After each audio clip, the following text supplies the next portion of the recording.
Grande accoglienza alla Valle dei Templi di Agrigento per il ciclista di origine agrigentina e l'ingegnere Alessandro De Andrea che ha percorso 1600 km in bicicletta proveniente dalla sua Verona, alla presenza dei rappresentanti della rete delle professioni tecniche, dell'amministrazione comunale di Agrigento con in testa il sindaco Miccichè e i rappresentanti Lions, tra cui Caramazza del Lions Agrigento Osse e il presidente dell'Ordine degli Ingegneri Achille Furioso.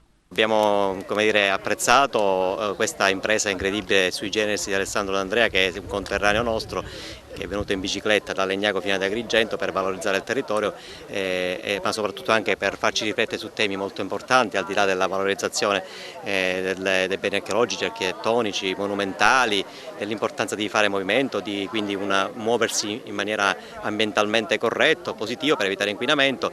Però Alessandro, quando è partito, ci ha confidato che in realtà voleva anche porre l'accento sul tema dell'isolamento di Agrigento dal punto di vista delle infrastrutture viarie, e quindi abbiamo come reti professioni tecniche assieme a me Rino Lamendola, Maria Giovanna Mangione, Silvio Sant'Angelo, Francesco Ciaccio e il delegato dei geologi Salvatore Talmi, abbiamo deciso di come dire, aderire a questo impegno, accompagnarlo fino ad Agrigento, perché questo suo arrivo per noi è denso di significati, e il fatto che tutte le associazioni qui presenti sul territorio, sono veramente una cinquantina, sessantina di associazioni, siano qui oggi, testimonia che se facciamo le cose insieme i risultati sicuramente possono arrivare.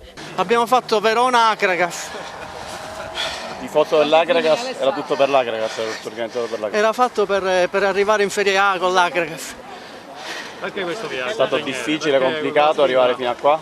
Non lo so, sono 20 anni che ci penso, poi probabilmente questi anni bui che abbiamo vissuto ci hanno fatto capire che le cose dobbiamo farle subito, quando ci viene voglia, perché domani non si sa quello che ci farà, allora le cogliamo al volo.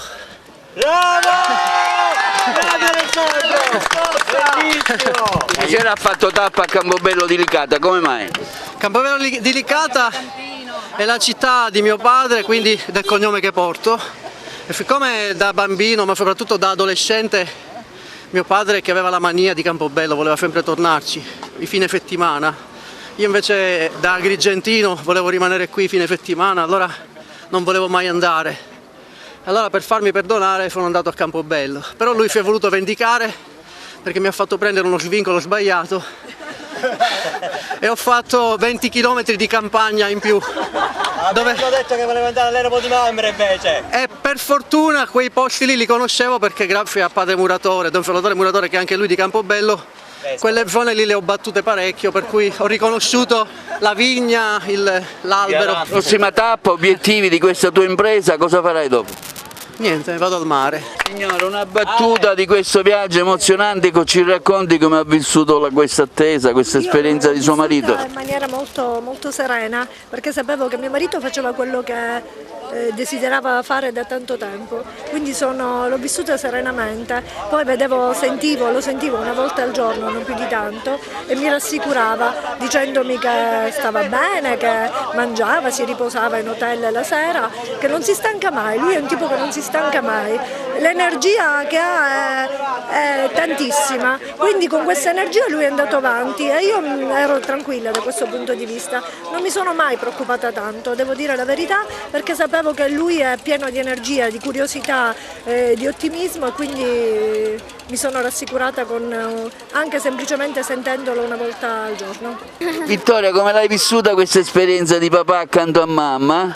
Pure io tranquillamente, pure perché mandava degli audio divertenti e quindi anche sapevo che tutti i giorni c'era. Ti sei preoccupata di papà, di questo caldo, che poteva succedere qualcosa? Non sei un po' preoccupata? No, un giorno mi sono preoccupata perché non ha mandato dei messaggi. Abbiamo messo su ad Alessandro, visto che è uno sportivo, è un agrigentino doc, la bandiera storica dell'Akragas. Ringrazio anche così Maurizio Capraro e anche a Ballacchino, che hanno dato la possibilità proprio di fare quest'atto, e questa donazione importantissima. Naturalmente un encomio al ciclista che proprio dal nord, da Legnago, da Verona, è sceso qua giù ad Agrigento, passando anche da Campobello, che è il paese proprio del papà. un atto d'amore, un atto anche di unione, la dimostrazione che l'Italia si può anche percorrere in bicicletta per chi riesce a farlo naturalmente, ma è lo spirito quello che è importante. No, siamo presenti perché questa è una bella provocazione che evidenzia l'isolamento, quell'isolamento infrastrutturale atavico di cui soffriamo, di cui soffre la nostra terra. È un isolamento che compromette lo sviluppo socio-economico del territorio agrigentino e quindi abbiamo colto l'opportunità di questa iniziativa per sottolineare che il PNRR, che tutti quanti aspettavamo, non ha di fatto stanziato nulla in infrastrutture per il nostro territorio e quindi riteniamo che questo sia un fatto molto grave da superare, anche se abbiamo preso coscienza che negli ultimi anni la regione siciliana sta investendo nella viabilità interna.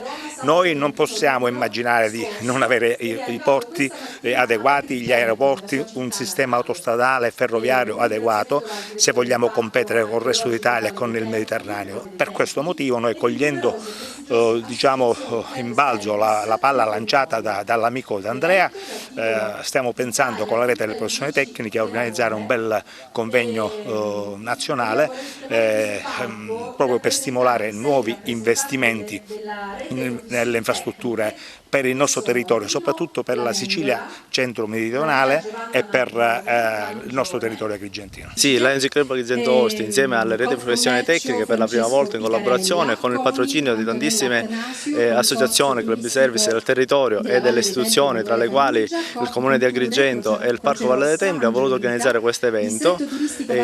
L'occasione è stata fornita dal nostro conterraneo Alessandro D'Andrea, che ha deciso di percorrere l'Italia dal nord a sud, unendola in bici e mettendo in evidenza tutte le potenzialità, il patrimonio artistico, culturale, culinario, le tradizioni del nostro paese, e dall'altro ha acceso i riflettori sulle criticità del nostro territorio, sui collegamenti mancanti, sulle infrastrutture assenti.